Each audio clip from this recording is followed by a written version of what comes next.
ओम शांति। आजिर प्रातः मुरली 1-4-25। बाप दादा मधुबन। मिठे बच्चे बाबा ज्ञानर सागर अटंती, तेणु तांकु सर्वज्ञ कहिबा एहा हेउछि ओलोटा महिमा करिबा। बाबा तुम मानंकु केवल पतितरु पावन करिबा पई ही आसी थांती। प्रश्न, बाबांग सहित सबुठारु अधिक महिमा आउ कहार अटे एवं किपरि? उत्तर, बाबांग सहित भारतर महिमा बहुत रही। भारत ही अविनाशी भूखंड राष्ट्र अटे। भारत होउछि स्वर्ग। बाबा आसी भारतवासी को ही धनवान, सुखी एवं पवित्र करुछंदी। गीतार महिमा मध्य अपरंपार। सर्वशास्त्रमयी शिरोमणि गीता ही अटे। तुमे माने चैतन्य गंगा, ज्ञान गंगा अट। तुम मानकर महिमा मध्य अपरंपार। तुमे माने प्रत्यक्ष रूप से ज्ञान सागर ठारू बाहरीछ, अर्थात जन्म नेछ। ओम शांति। ओम शांतिर अर्थ को तो तुमे नुआ हुअंतु बा पुरुणा हुअंतु समस्ते जानिछंती। तुमे संतान माने जानी जाइछ जे आमे सबु आत्मा परमात्मांगर संतान अटु। परमात्मा उच्चरु उच्च एवं बहुत प्रियरु प्रिय समस्तिंकर प्रेमिक अटंती। पिलामानंकु भक्ति और ज्ञानर रहस्य को बुझाइछि। ज्ञान अर्थात दिन बा सत्युग, तृतीय युग अर्थात भक्ति बा अर्थात राति, द्वापर एवं कलिजुग। यह मध्य भारतर ही कथा अटे ना। प्रथमे तुमे भारतवासी ही एठाकु आसी थाओ। 84 जन्मर चक्र मध्य तुम भारतवासी पई अटे। प्रथमे तुमे भारतवासी ही एठाकु आसी थाओ। 84 जन्मर चक्र मध्य तुम भारतवासी पई ही अटे। प्रथमे तुमे भारत ही अविनाशी भूखंड अटे। भारत खंड ही स्वर्ग होई थाए, अन्य कौनसी खंड स्वर्ग होई न थाए। पिला मानंकु ए कथा बुझा जाइछि जे नुआ दुनिया सत्ययुग रे केवल भारत ही थाए। भारत को ही स्वर्ग कुहा जाए। भारतवासी ही पुणी 84 जन्म नहीं थांती एवं नरकवासी होई थांती। सेही माने ही पुणी स्वर्गवासी हेबे। एही समय रे समस्ते नरकवासी अटंती। पुणी भी अन्य सबु खंड विनाश होई केवल भारत ही वर्ष ही रहिबो। भारत खंडर महिमा अपरंपार अटे। भारत रे ही बाबा आसी तुमानकु राजयोग शिखाउछंदी। यह होची गीतार पुरुषोत्तम संगम युग। भारत ही पुणी पुरुषोत्तम हब। वर्तमान सेही आदि सनातन देवी देवता धर्म ही नाही, राज्य मध्य नाही, तेणु सेही युग मध्य नाही। तुमे संतान माने जानुछ जे विश्वर सर्वशक्तिमान अधिकारी एक भगवान को ही कुहा जाय थाए। भारतवासी बड़ भूल करिछंती। कहउछंती से अंतर्यामी अटंती, से समस्तंकर अंतर को जानती।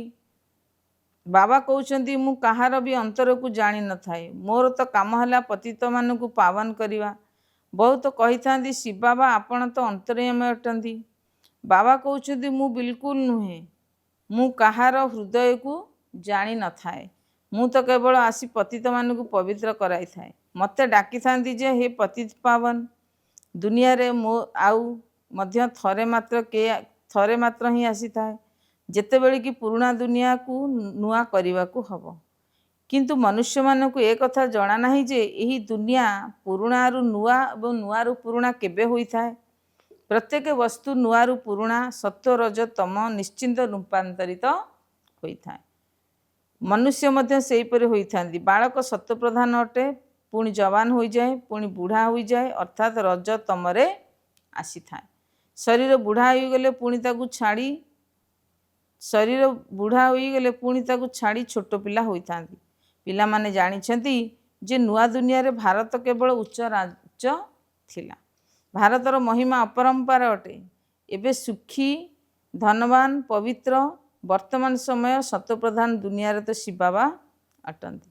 कही थांती त्रिमूर्ति ब्रह्मा, किंतु अर्थ किछि भी बुझी न थांती। वास्तव रे कहिबा दरकार जे त्रिमूर्ति शिव ना कि ब्रह्मा। पुणी कही थांती देवदेव महादेव शंकर को उच्चरे रखुचंती। तेबे त्रिमूर्ति शंकर कहिबा दरकार ना। पुणी त्रिमूर्ति ब्रह्मा काहेकि कहउचंती? ଶିବ ହେଲେ ରଚୟିତା, ଗାୟନ ମଧ୍ୟ କରୁଛନ୍ତି ଯେ ପରମପିତା ପରମାତ୍ମା ବ୍ରହ୍ମାଙ୍କ ଦ୍ୱାରା ବ୍ରାହ୍ମଣ ଧର୍ମର ସ୍ଥାପନା କରିଥାନ୍ତି। ଭକ୍ତି ମାର୍ଗରେ ଜ୍ଞାନର ସାଗରଙ୍କୁ ସର୍ବଜ୍ଞ ବୋଲି କହିଥାନ୍ତି। ତେବେ ସେଇ ମହିମା ତ ଅର୍ଥ ସହିତ ନୁହେଁ। ତୁମେ ପିଲାମାନେ ଜାଣୁଛ ଯେ ବାବାଙ୍କ ସହିତ ଆମକୁ ସମ୍ପତ୍ତି ମିଳୁଛି। ସେ ଆସି ଆମକୁ ବ୍ରାହ୍ମଣମାନଙ୍କୁ ରାଜଯୋଗର ପାଠ ପଢ଼ାଉଛନ୍ତି। କାହିଁକି ନା ସେ ପିତା ଏବଂ ପରମ ଶିକ୍ଷକ ମଧ୍ୟ ଅଟନ୍ତି। ବିଶ୍ୱର ଇତିହାସ ଓ ଭୂଗୋଳ କିପରି ଚକ୍ର ଲଗାଉଛି ତାହା ମଧ୍ୟ ବୁଝାଉଛନ୍ତି। କାରଣ ସେ ହିଁ ଜ୍ଞାନର ସାଗର ଅଟନ୍ତି। ବାକି ଏପରି ନୁହେଁ କି ସେ ସର୍ବଜ୍ଞ ଅଟନ୍ତି, ଏ କଥା ଭାବିବା ଭୁଲ। ମୁଁ ତ ଏଠାକୁ ଆସି କେବଳ ପତିତମାନଙ୍କୁ ପାବନ କରିଥାଏ। 21 ଜନ୍ମ ପାଇଁ ରାଜ୍ୟଭାଗ୍ୟ ଦେଇଥାଏ। ଭକ୍ତି ମାର୍ଗରେ ଅଳ୍ପ କାଳର ସୁଖ ମିଳେ, ଯାହାକୁ ସନ୍ନ୍ୟାସୀ ହଠିଯୋଗୀ ଜାଣନ୍ତି ହିଁ ନାହିଁ। ବ୍ରହ୍ମକୁ ମଧ୍ୟ ମନେ ପକାଇଥାନ୍ତି, ତେବେ ବ୍ରହ୍ମ ତ ଭଗବାନ ନୁହେଁ। ଭଗବାନ ତ ଏକମାତ୍ର ନିରାକାର ଅଟେ। ସେଇଠାରୁ ଆମେ ଆତ୍ମାମାନେ ଏଠାକୁ ପାଠ କରିବା ପାଇଁ ଆସିଛୁ। ଆତ୍ମା କହିଥାଏ ଯେ ଗୋଟିଏ ଶରୀର ଛାଡ଼ି ଦ୍ୱିତୀୟ ତୃତୀୟ ଶରୀର ଧାରଣ କରୁଛି। 84 ଜନ୍ମ ମଧ୍ୟ ଭାରତବାସୀଙ୍କର ହିଁ ହୋଇଥାଏ। ଯେଉଁମାନେ ବହୁତ ଭକ୍ତି କରିଥାନ୍ତି ସେଇମାନେ ପୁଣି ଜ୍ଞାନକୁ ମଧ୍ୟ ଭଲ ଭାବରେ ଗ୍ରହଣ କରିଥାନ୍ତି। ବାବା କହୁଛନ୍ତି ଗୃହସ୍ଥ ବ୍ୟବହାରରେ ରହିଲେ ଏବଂ ଶ୍ରୀମତରେ ଚାଲ। ତୁମେ ସମସ୍ତେ ଆତ୍ମାମାନେ ଏକମାତ୍ର ପରମାତ୍ମା ପ୍ରେମିକଙ୍କର ପ୍ରେମିକା ଅଟ। ଭକ୍ତି ମାର୍ଗରୁ ଆରମ୍ଭ କରି ତୁମେ ଏବେ ପର୍ଯ୍ୟନ୍ତ ମନେ ପକାଇ ଆସିଛ। ଆତ୍ମା ତାର ପିତାଙ୍କୁ ମନେ ପକାଇଥାଏ। ଏହା ହେଉଛି ଦୁଃଖଧାମ। ଆମେ ଆତ୍ମାମାନେ ଅସଲରେ ଶାନ୍ତିଧାମର ନିବାସୀ ଅଟୁ। ତାପରେ ପୁଣି ସୁଖଧାମକୁ ଆସିଲେ 84 ଜନ୍ମ ନେଲେ। ହମ୍ ସୋ ସୋହମର ଅର୍ଥକୁ ମଧ୍ୟ ବାବା ବୁଝାଉଛନ୍ତି। ସେମାନେ ତ କହିଦେଇଥାନ୍ତି ଆତ୍ମା ସୋ ପରମାତ୍ମା, ପରମାତ୍ମା ସୋ ଆତ୍ମା। ଏବେ ବାବା କହୁଛନ୍ତି ଯେ ହମ୍ ସୋ ଅର୍ଥାତ୍ ଆମେ ସେଇ ଦେବତା, କ୍ଷତ୍ରିୟ, ବୈଶ୍ୟ, ଶୂଦ୍ର ଅଟୁ। ସତ୍ୟୁଗରେ ଏକମାତ୍ର ଦେବୀ ଦେବତା ଧର୍ମ ନାହିଁ, ଅଦ୍ୱୈତ ଧର୍ମ ଥିଲା। ପରେ ଆଉ ସବୁ ଧର୍ମ ସ୍ଥାପିତ ହେଲା, ତେଣୁ ଦ୍ୱୈତ କୁହାଗଲା। ଦ୍ୱାପର ଠାରୁ ଆସୁରୀ ରାଜ୍ୟ ଆରମ୍ଭ ହୋଇଥାଏ। ସତ୍ୟୁଗରେ ରାବଣ ରାଜ୍ୟ ହିଁ ନାହିଁ, ତେଣୁ ସେଠାରେ 5 ବିକାର ହିଁ ନାହିଁ। ସେମାନେ ସମ୍ପୂର୍ଣ୍ଣ ନିର୍ବିକାରୀ ଅଟନ୍ତି। ଏବେ ତୁମେ ହେଉଛ ଈଶ୍ୱରୀୟ ବିଦ୍ୟାର୍ଥୀ, ତେଣୁ ଇଏ ଆମ ଆତ୍ମାମାନଙ୍କର ଶିକ୍ଷକ ବି ହେଲେ, ପିତା ବି ହେଲେ। ପୁଣି ତୁମ ସନ୍ତାନମାନଙ୍କୁ ସଦ୍ଗତି ଦେଇ ସ୍ୱର୍ଗକୁ ନେଇଯାଉଛନ୍ତି। ତେଣୁ ପିତା, ଶିକ୍ଷକ, ଗୁରୁ ତିନୋଟି ଯାକ ହୋଇଗଲେ ତାଙ୍କର। ତୁମେ ସନ୍ତାନ ହେଉଛ, ତେଣୁ ତୁମମାନଙ୍କୁ କେତେ ଖୁସି ହେବା ଦରକାର। ମନୁଷ୍ୟ ତ କିଛି ବି ଜାଣିନାହାନ୍ତି, କାରଣ ଏହା ରାବଣ ରାଜ୍ୟ ଅଟେ ନା। ପ୍ରତ୍ୟେକ ବର୍ଷ ରାବଣକୁ ଜଳାଇ ଆସୁଛନ୍ତି, କିନ୍ତୁ ରାବଣ କିଏ ଏ କଥା ଜାଣିନାହାନ୍ତି। ତୁମେ ସନ୍ତାନମାନେ ଜାଣିଛ ଏହି ରାବଣ ଭାରତର ସବୁଠାରୁ ବଡ଼ ଶତ୍ରୁ ଅଟେ। ଏହି ଜ୍ଞାନ ତୁମ ପିଲାମାନଙ୍କୁ ହିଁ ଜ୍ଞାନର ସାଗର ବାବାଙ୍କ ଠାରୁ ମିଳିଛି। ସେହି ବାବା ହିଁ ଜ୍ଞାନର ସାଗର, ଆନନ୍ଦର ସାଗର ଅଟନ୍ତି। ସେହି ଜ୍ଞାନ ସାଗରଙ୍କ ଠାରୁ ତୁମେ ବୁଦ୍ଧିରୂପିକ ବାଦଲକୁ ଜ୍ଞାନରେ ଭରପୁର କରିଦିଅ। ଭରପୁର କରି ଯାଇ ପୁଣି ବର୍ଷା କରୁଛ। ଜ୍ଞାନ ଗଙ୍ଗା ତୁମେମାନେ ହିଁ ଅଟ। ତୁମର ହିଁ ମହିମା ରହିଛି। ବାବା କହୁଛନ୍ତି ମୁଁ ତୁମମାନଙ୍କୁ ବର୍ତ୍ତମାନ ପବିତ୍ର କରିବା ପାଇଁ ଆସିଛି। ଏବେ ଗୋଟିଏ ଜନ୍ମ ହିଁ ପବିତ୍ର ରୁହ, ମୋତେ ମନେ ପକାଅ, ତେବେ ତୁମେ ତମ ପ୍ରଧାନରୁ ଶତପ୍ରଧାନ ହୋଇଯିବ। ମୁଁ ହିଁ ପତିତ ପାବନ ଅଟେ। ତେଣୁ ତୁମେ ଯେତେ ପାରୁଛ ଯୋଗର ଯାତ୍ରାକୁ ବଢ଼ାଅ। ମୁଖରେ ଶିବା ବା କହିବା ମଧ୍ୟ ଦରକାର ନାହିଁ। ଯେପରି ପ୍ରେମିକା ପ୍ରେମିକକୁ ମନେ ପକାଇଥାଏ, ଥରେ ଦେଖାହେଲେ ବସ୍ ପୁଣି ବୁଦ୍ଧିରେ ତାଙ୍କର ସ୍ମୃତି ରହିଯାଇଥାଏ। ଭକ୍ତି ମାର୍ଗରେ ଯିଏ ଯେଉଁ ଦେବତାମାନଙ୍କୁ ମନେ ପକାଇଥାନ୍ତି, ପୂଜା କରିଥାନ୍ତି, ତାଙ୍କର ସାକ୍ଷାତକାର ହୋଇଯାଇଥାଏ। ତାହା ହେଲା ଅଳ୍ପ ସମୟ ପାଇଁ। ଭକ୍ତି କରି କରି ଏବେ ତଳକୁ ଖସି ଆସିଛନ୍ତି। ବର୍ତ୍ତମାନ ତ ମୃତ୍ୟୁ ସମ୍ମୁଖରେ ଉପସ୍ଥିତ। ହାୟ ହାୟ ପରେ ପୁଣି ଜୟ ଜୟକାର ହେବ। ଭାରତରେ ହିଁ ରକ୍ତର ନଦୀ ବହିବ। ଗୃହଯୁଦ୍ଧର ପ୍ରଭାବ ମଧ୍ୟ ଦେଖାଯାଉଛି। ସମସ୍ତେ ତମ ପ୍ରଧାନ ହୋଇଗଲେଣି। ବର୍ତ୍ତମାନ ତୁମେ ସତ୍ୱପ୍ରଧାନ ହେଉଛ। ଯିଏ କଳ୍ପ ପୂର୍ବେ ଦେବତା ହୋଇଥିଲେ ସେଇମାନେ ହିଁ ଆସି ବାବାଙ୍କ ଠାରୁ ସମ୍ପତ୍ତି ନେବେ। ଯିଏ କମ୍ ଭକ୍ତି କରିଥିବେ ସିଏ ଜ୍ଞାନ ବି କମ୍ ବୁଝିବେ। ପୁଣି ପ୍ରଜାର ମଧ୍ୟ କ୍ରମାନୁସାରେ ପଦ ପାଇବେ। ଭଲ ପୁରୁଷାର୍ଥୀ ଶ୍ରୀମତ ଅନୁସାରେ ଚାଲି ଭଲ ପଦ ପାଇବେ। ଶିଷ୍ଟାଚାର ମଧ୍ୟ ଭଲ ରହିବା ଦରକାର। दैवी गुण मध्य धारण करने को हब जहाँ पुणी 21 जन्म हैनी ताहा जहाँ पुणी 21 जन्म पर्यंत चलो वर्तमान समस्त भितर आसुरी गुण रही दैवी गुण मध्य धारण करने दरकार जहाँ पुणी 21 जन्म मध्य हम यह हूँ आसुरी दुनिया पतित दुनिया अटे ना तुम संतान मानू विश्वर इतिहास और भूगोल मध्य बुझा जाउछि। एही समय रे बाबा कहउछंती मते मने पकेबार मेहनत कर तेबे तुमे सच्चा सुना होइजिव। सत्य युग है सुवर्ण युग सच्चा सुनारे पुणी तृतीय रूप से आत्मार खाद मिसी थाए कला कम होइथिबा कारणरू कला कम हो जाए वर्तमान तो कला कम कला नहीं जेतेबेले एहीपरी अवस्था मध्य हो जाए सेतेबेले ही बाबा आसी थांती यह मध्य ड्रामा रे निर्धारित रहिछि। यही रावण राज्य रे समस्त अबुझा हो जाइछंती जहाँकि यही विशाल ड्रामा रे पाठधारी होई ड्रामार आदि मध्य अंत को जानती नहीं। तुम्हें पाठधारी अभिनेता अट तुम्हें जानिछ जे आमे एठाकू पाठ करिया को आसीछु किंतु पाठधारी होई मध्य निजर पाठ को जानिछ तेणु बेहदर बाबा कहिबे ना तुम्हें केते अज्ञानी हो जाइछ वर्तमान मु तुमको ज्ञानी एवं हीरा तुल्य करुछि पुणी रावण कौड़ी करी पकाई दी थाए मु ही आसी समस्त को साथी रे नहीं जाउछि पुणी यही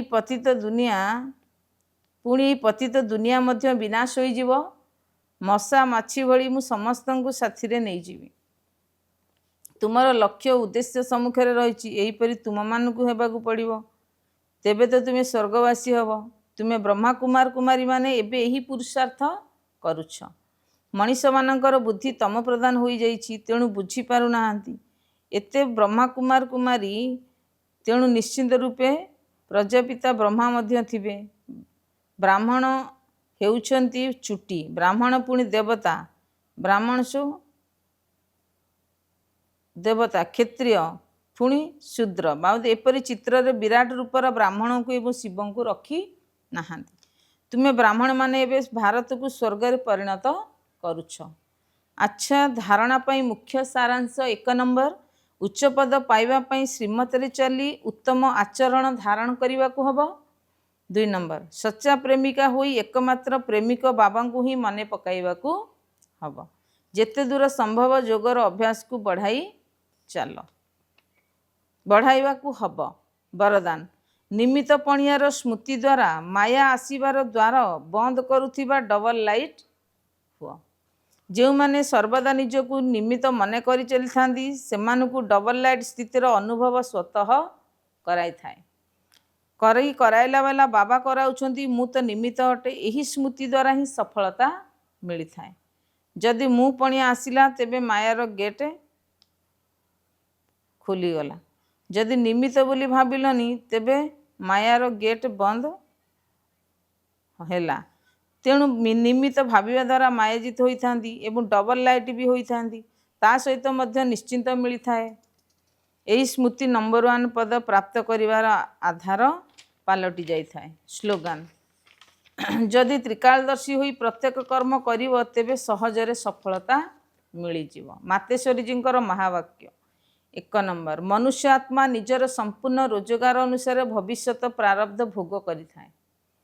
देख बहुत मनुष्य एपड़ी भावुछंती जे मोर पूर्वजन्मर भल कर्म पाई मते एई जन्म प्राप्त होइछि वास्तव में एभली किछि कथा ही नहीं पूर्वजन्मर कर्मर फल भल फल रही एकदा मध्य आमे जानी नाहु कल्पर चक्र घूरी चली सत्वर जो तम यही भली परिवर्तन हेबार लागिछि किंतु ड्रामा अनुसार पुरुषार्थ अनुसार प्रारब्ध गढ़िवार मार्जिन मध्य रहिछि सेथिपई तो सतयुग रे कही राजा राणी कही दासदासी कही प्रजा को प्रजा कही प्रजा पद को प्राप्त करुछंती तेबे पुरुषार्थर सिद्ध होला सेठारे कोनोसी द्वैत भावना ईर्षार भावना रहिबो नाही सेथिपई तो सेठारे प्रजा माने मध्य सुखी थांती राजा राणी प्रजा मानकर एभली पालना करिथांती जेपरी माँ बापा निजर पिलामानकर पालना करिथांती सेठारे गरीब साहुकार समस्ते संतुष्ट रही थांती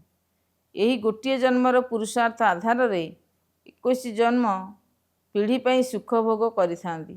यह हूँ अविनाशी रोजगार, जहाँद्वारा ही अविनाशी रोजगार रे अविनाशी ज्ञानर आधार रे अविनाशी पद मिली थाए। आमे सत्युग दुनिया को जाऊछु। वास्तव रे यही खेल चली एठारे कौनसी छु मंतर कथा नाही। 2 नंबर गुरु मत शास्त्रर मत कौनसी परमात्मांकर मत नुहे। गुरु मत शास्त्रर मत कौनसी परमात्मांकर मत नुहे। परमात्मा कहउछंती संतान माने यही गुरु मत शास्त्र मत किछि मोर मत नुहे। यह तो केवल मोर नाम रूप मत देई थांती, किंतु मोर मत